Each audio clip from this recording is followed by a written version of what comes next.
তো প্রাথমিকে নতুন ডিজি নিয়োগ দেওয়া হলো।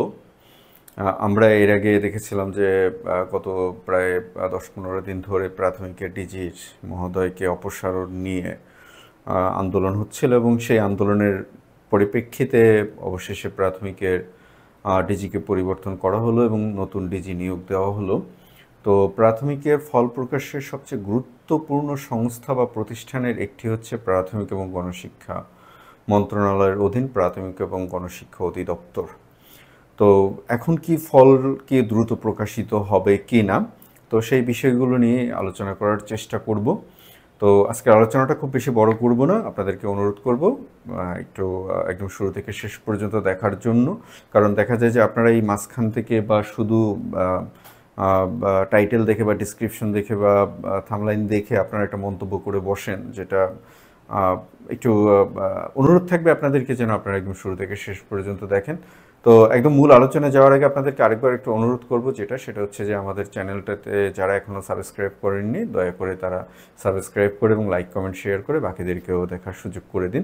তো আমরা যেখানে আলোচনাটাতে ছিলাম, তো আমরা আগের 2টি ভিডিওতে আমরা বিস্তারিত বিষয়গুলো নিয়ে আলোচনা করেছি। তো ওই বিষয়গুলো নিয়ে আমরা আজকে কথা বলবো না।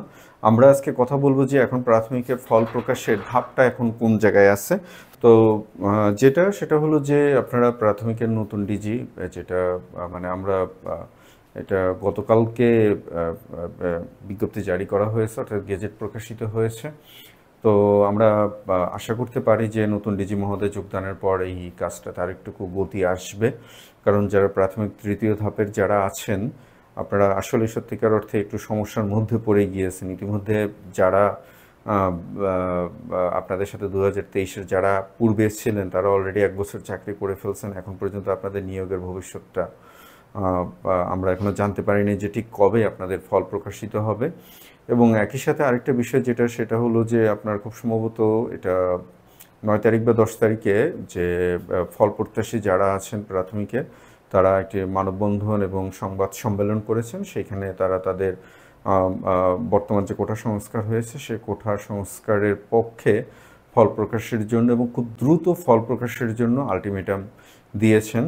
তো আসলে বিষয়টা হচ্ছে যে যে সমস্যাগুলো আছে বা যে প্রবলেমগুলো আছে বা আইনি প্রবলেমগুলো আছে, সেই আইনি প্রবলেমগুলো বা সেই সমস্যাগুলো সেগুলোকে সমাধান না করে তো আলটিমেটাম দিয়ে আসলে রেজাল্ট প্রকাশ করা যাবে না।